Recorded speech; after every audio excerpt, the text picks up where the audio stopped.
سڵاتان لەبێت بەڕێزان پرۆژەی کتێبی شۆڕشەکانی بارزان لەلایەن سەرۆکی ئەنستیتۆی کورد لە تاران نووسراوە ئامادەکرا و چاپکراوە تەنیا ئەوە ماوەکە بڵاو بێتەوە ئێستا بەڕێز بارام وەلەدبەگی لەم هەفتەی بینە تایبەتی ڕوودا و لەگەڵێما بێت زیاتر بە وردی باسی پرۆژەکەی بەڕێزیانەکەین کاک بارام بەخێر بێت زۆر سپاسکە لەگەڵمانی پرۆژەی کتێبی شۆڕشەکانی بارزان کە لە 6 کتێبی کوردی و فارسی پێکاتوە چ جیاوازێکی هەیە لەسەر و کتێبانی کە پێشتر نووسراون بەناوی خوای بەخشندە و میهرەبان من پێشێکی عرزکەم لە خزمەتتانە ئێوە دەزانن زبان و مێژوو ناسنامەی هەر میلەتێکن ئێمە وەکو میلەتی کورد لە وڵاتانی ئێران و تورکیە و سووریە و عێراقژین مێژووشمان تێکەڵا و مێژوو زبانشمان تێکەڵاوی زبان و مێژوو ئەو میلەتانە بووە بە تایبەت مێژوو هەموو ئەسناد و بەڵگە و نامە و ئارشیوی مێژووی وا لە اختیاری ئەو وڵاتانە ئێمە خۆمان وەکو کورد هیچ مرکزێکی ئەسناد و ئارشیویمان نییە و لەم ساڵانیچە ئێمە لە تاران زۆر ئەماندی مێژووی کورد زۆر سانسۆرە کردە یا بە لا ئەبرێت بە شێوەی کتێب یا بە شێوەی فیلمی سینەمایی ئەمانە لە ساڵی 2009 گزارشمان تەقدیمی جەنابی کاک نەچیروان بارزانی کرد ئەو بە ئێمە دەستوری دا کە حتمما بگەڕن هەموو ئارشیوەکانی ئێران و تورکی ئەسناد و بەڵگەنامەکان لەسەر مێژووی کورد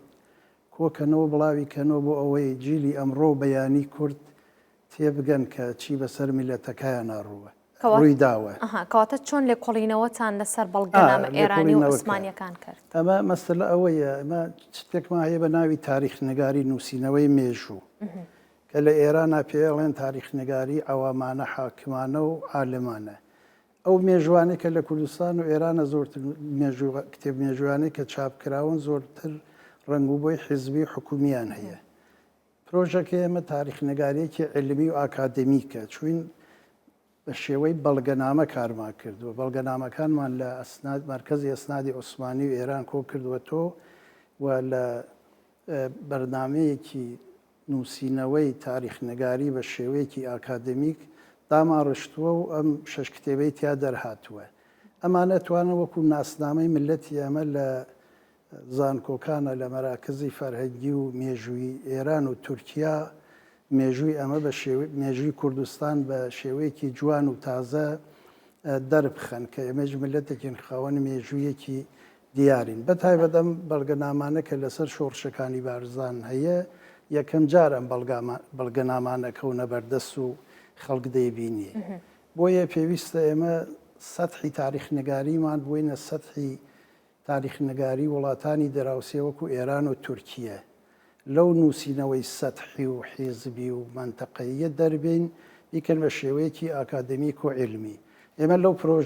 لەم پرۆژە ئەو کارەمانە کردووە و کارەکەمان کارێکی علمی و ئاکادمیکە باشە پێشتر کتێبێکت نووسی بوو لەسەر ترۆپکی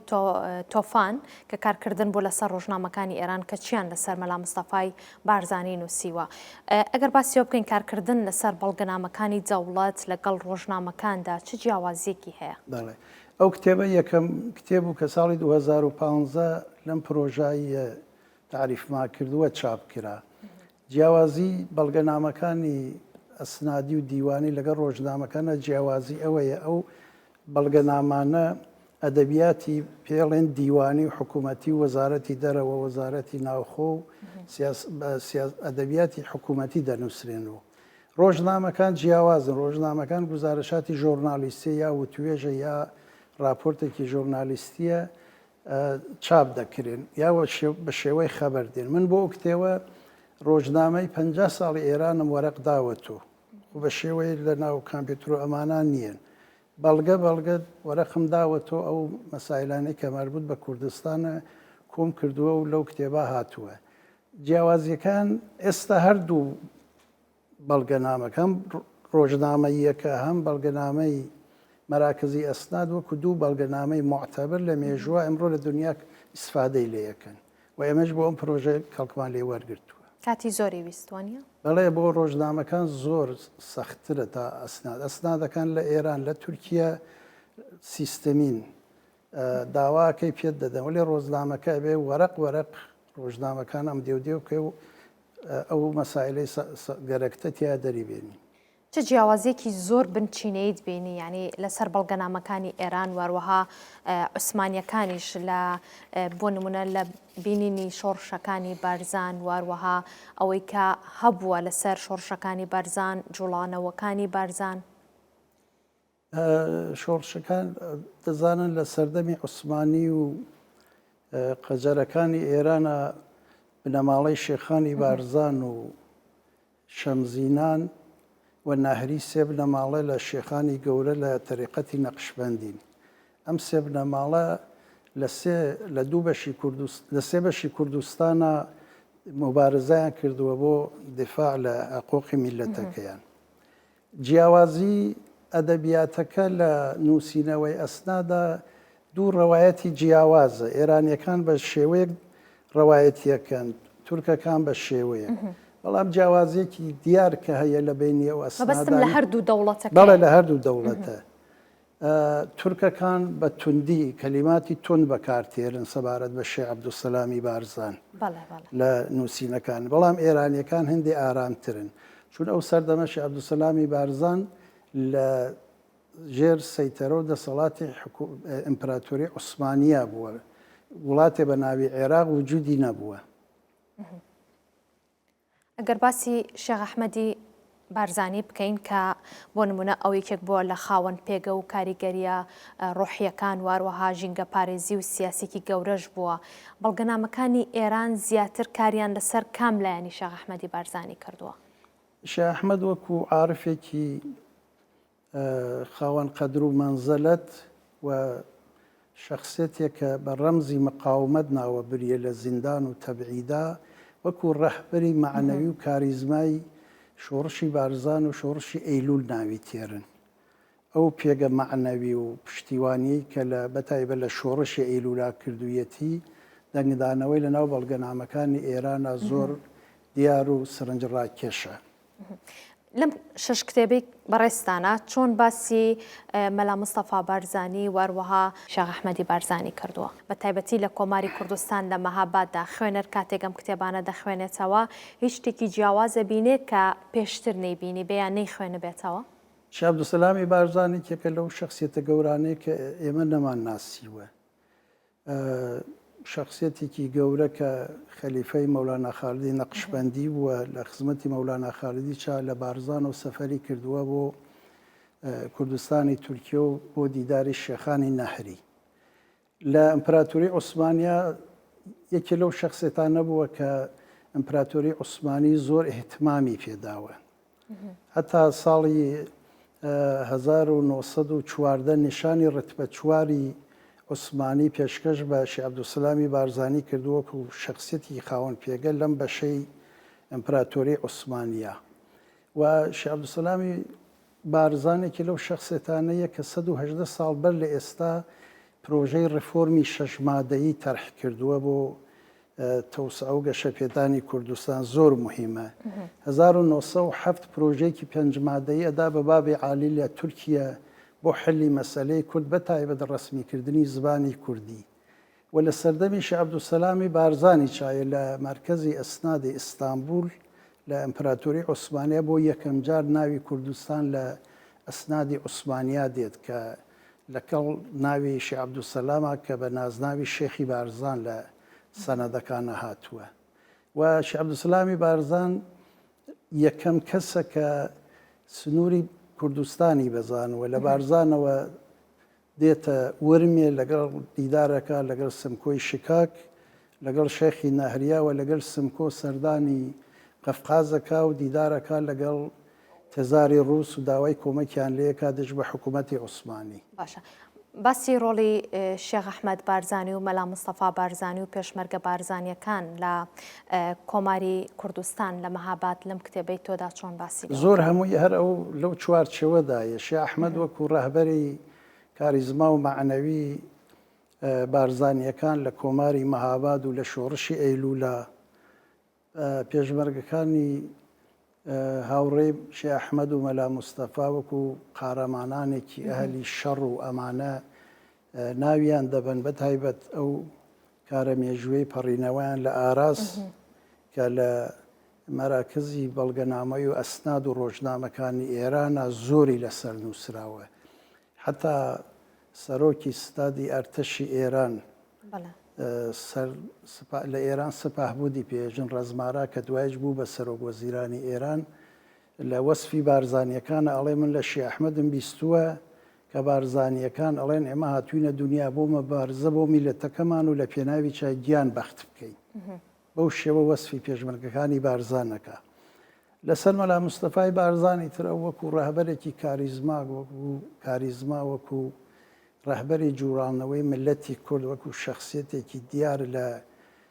کوردستانە ناویەوەنوە لەوا معجبن کە مەلا مستەفا گەورەترین پەیوەندی لەگەڵ ڕۆژنامە نووسانی دنیا بووە. لەو سەردەما لەو شاخوداخی کوردستانە زۆرترین وتوێژی هەیە لەگەڵ ڕۆژنامە نگارانی دنیا و هەر لەو ڕۆژەوە شۆڕشی کورد لە دنیا جەهانی بووە وڵاتانی تر لە ڕێگە ڕۆژنامەکان و وتوێژەکانی مەلا مستەفای بارزان و میلەتانی تر زۆرتر ئاشنایان پەیدا کردووە لەگەڵ خەبات و شۆڕشی گەلی کووردە. بابەسی پەیوەندی بارزانیەکان بکەین لەگەڵ ڕۆژهەڵاتی کوردستان کۆنترە لە کۆماری کوردستان بە پێی ئەو بەڵگەنامانەی کە تۆ دەستت کەوتووە؟ بەڵێ عەرزم کردی شێخ عەبدولسەلامی بارزان ساڵی 1914 تەشریف دێرێتە ئێران و سەردانی ڕۆژهەڵاتی کوردستان دەکات. یانێ پەیوەندی بارزانیەکان لە 1940 دەست پێ ئەکات بە ڕەسمی ئەوەی لە بەڵگەنامەکانە دەسیەمە کە شێخ عەبدولسەلام دێت سەردانی ورمێ ئەکات. کۆماری مەهاباد 1945 دەست پێ ئەکات. یانێ چەند ساڵ دوای ئەوە بارزانیەکانش دووبارە تێنەوە ئێران و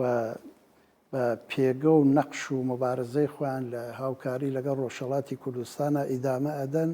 و لە شۆڕشی ئەیلولی شۆڕشی ئەیلول گەورەترین تەئسیری فەرهەنگی و سیاسی لەسەر کورد لە ئێرانە و حتا ئێرانیەکان بووە. ئیسە جەمعێکی زۆر لە ئەساتیدی دانشگا سیاسیونی فارس زمان تورک زمان خۆیان بە دۆست و هاوفکری مەلا مستەفای بارزانی ئەزان و بارزانیەکان لە ئێرانە ناوێکی ئاشنا و دیار و خۆشناون لە تا ناوی کوردەبەی ناوی بارزانیش متەرادف لەگەڵ یادێت. کاک بارام ئەم کتێبانە لە ئێران مۆڵەتی بڵاوکردنەوەیان هەیە بڵاو دەکرێنەوە؟ ئەم کتێوانە بەش 50% لە ئەسنادەکەیان ئەسنادی ئێران ئەرزم کردی ئەمە مێژومان و یاوا لە تارانە یاوا لە ئستانبول و ئانکارا یا لە دەمەشق و باغایە بەڵگەنامەکان منزوو. ئێران کە سەرچاوی یەکەمە مرکزی ئەسنادی نەتەوەیی ئێران مرکزی ئەسنادی دیپلۆماسی وەزارەتی خارجەی ئێران زۆر یارمەتیەمانداوە ئەم ئەسنادیانی هاوەتە اختیارمان. دواتر لە ئێران قاعدە وایە بێ ئیجازەی کتێب لە وەزارەتی فەرهەنگ بگیریت. لەوێ ئیجازەی چاپیانداوە گەورەترین ناشری ئێرانی کە نەشری سالسە ناشرێکی معتەبەری ئێرانیە لەوێ چاپ کراون و بە ڕەسمی بە ئیجازەی وەزارەتی فەرهەنگی ئێران و هیچ مشکلەیەکیان نێ و ئینشەڵڵا ئەمە عمر باقی بێت دوای ڕەمەزانش لە تاران ڕوونمایەکی باشیان بۆ وەگرین. کەواتە کەی بڵاو دەکرێنەوە هەم بە فارسیەکە هەم بە کوردی؟ دوو بەرنامەی ڕوونماییمان بۆ دانیاون.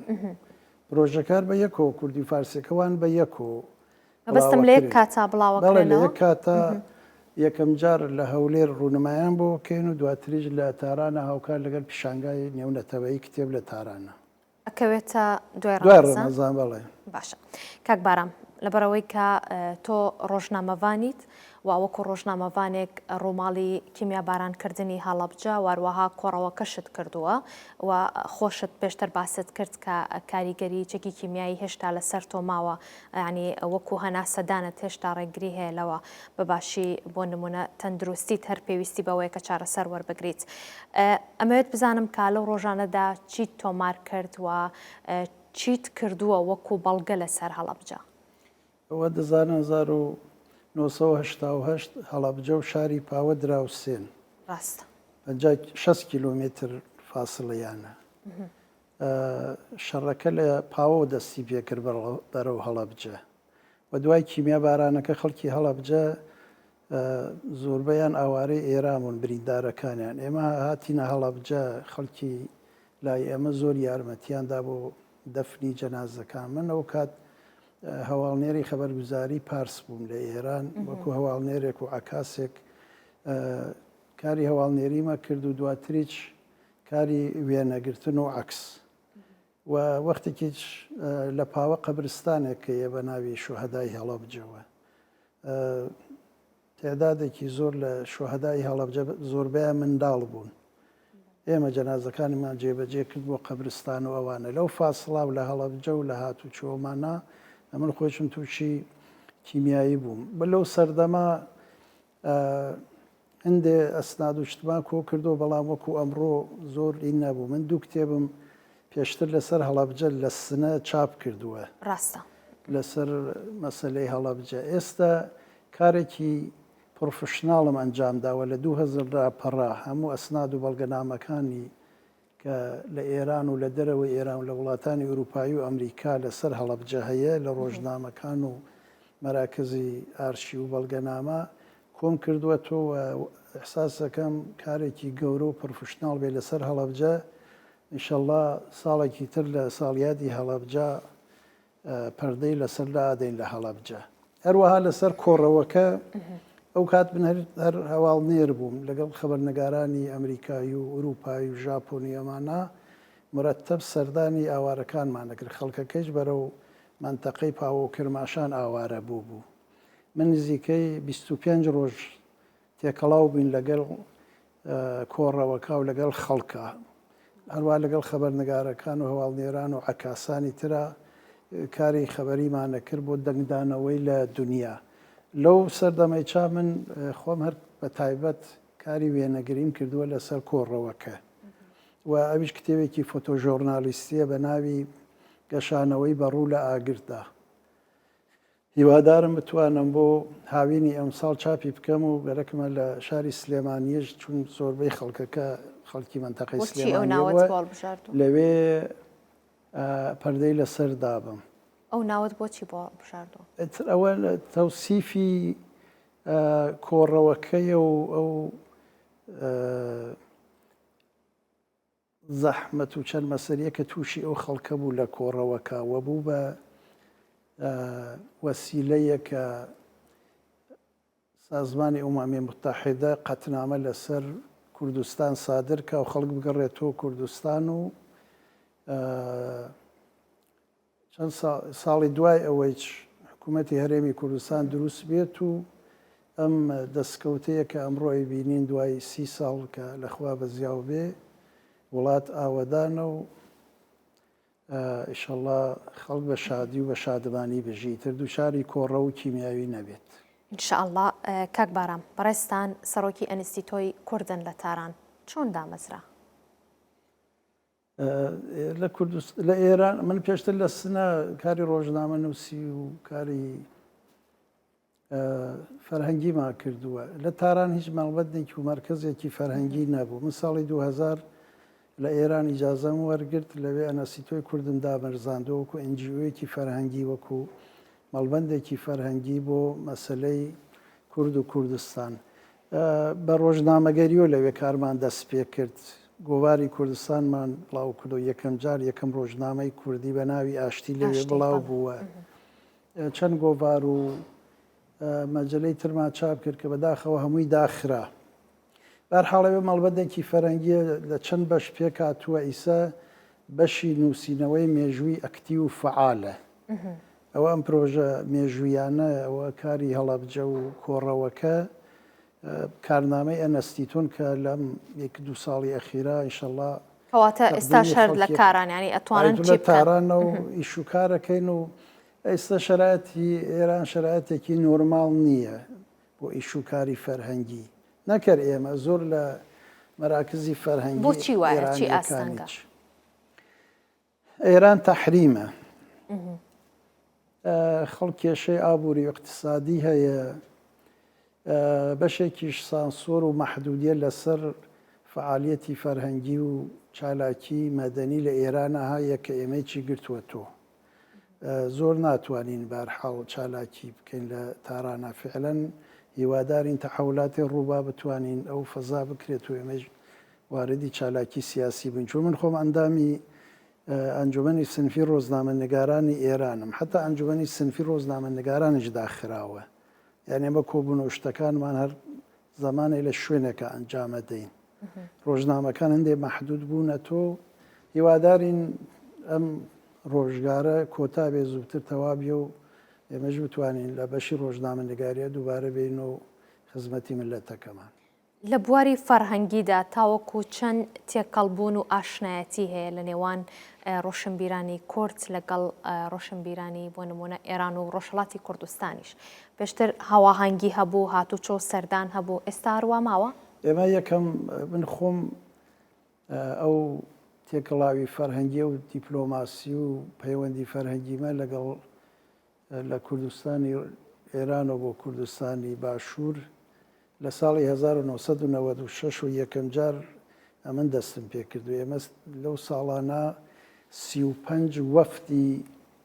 فەرهەنگیمان بە ڕسمی هاوردە کوردستان سنوورەکانمان بەزان بەرحەڵ ئەو کات هەتا پاسپۆرت و ئەمانە نەبوو لە ڕێگەی پەیوەندیەکانی یەکێتی نیشتمانی و پارتی دیموکرات و ئێمە سەفەرەکەمان ئەنجامەدا و پێویستە جێگای خۆیەتی لێرە زۆر سپاسی ڕەحمەتی جەنابی مام جەلال بکەم و هەروە جەنابی سەرۆک بارزانی و کاک نەچیروان بارزانی کە مهندس و بەرنامەڕێژی ئەم تێکەڵاوی فەرهەنگیە بوو زۆر پشتیوانی کردین و من ساڵی 95 کە لە تاران گەیشتمە خزمەتی خۆی ئەم پرۆژەیە بە باش زانی و حمایەتی کرد و ئێمەج ئەنجاماندا زۆر دەستکەوتی چی هەبووە ئێمە لە تاران بەشێ لە کارمان پەیوەندیە لەگەڵ ڕۆشنبیرانی ئێرانی مەراکزی دانشگاهی و عیلمی و ڕاهبوردی بۆ مەسلەی کورد و ناساندنی مەسلەی کورد و سۆخەڕانی و دیالۆک و گفتوگو و پەیوەند بەتایبەت من خۆم لەگەڵ هەموو ڕۆژنامەنووسانە لە تاران پەیوەندیم هەیە و بە هەر حاڵ زۆریش کارمان کردو زۆریش تەسیری هەبووە ئێمە کورد خۆ جۆغرافیا جێبەجێ ناوێ ئێمە لەگەڵ میلەتی ئێران ناوێ کار و فعالیتمان هەبێ زیندگی بکەین لەگەڵ ئەوانی چا دیالۆک و گفتوگومان هەبێ بەتایبەت میلەتی فارس میلەتێکی نەجیبت نسبەت بە کورد هیچ کێشەیەکی فەرهەنگی ئەو تۆمان نییە و تێکەڵاوێکی فەرهەنگی باش دروست بووە ئیسە لە تەهران ئەتوانین لەمە کەڵ وەرگرین بۆ هەلی مەسلەی کورد ئێمە ملەتی کورد لەم بەشانی کوردستانە چارەیەکمانە جوز لەگەڵ ملەتەکانی تری خۆمان لە وڵاتانە ئاژین پەیوەندی فەرهەنگی و دیالۆک و گفتوگۆمان هەبێت و لەمڕۆ توانین زۆر ئەو متالبات و خاست و ئارەزوی میلەتەکەی خۆمان پلە پلە جێبەجێ بکەین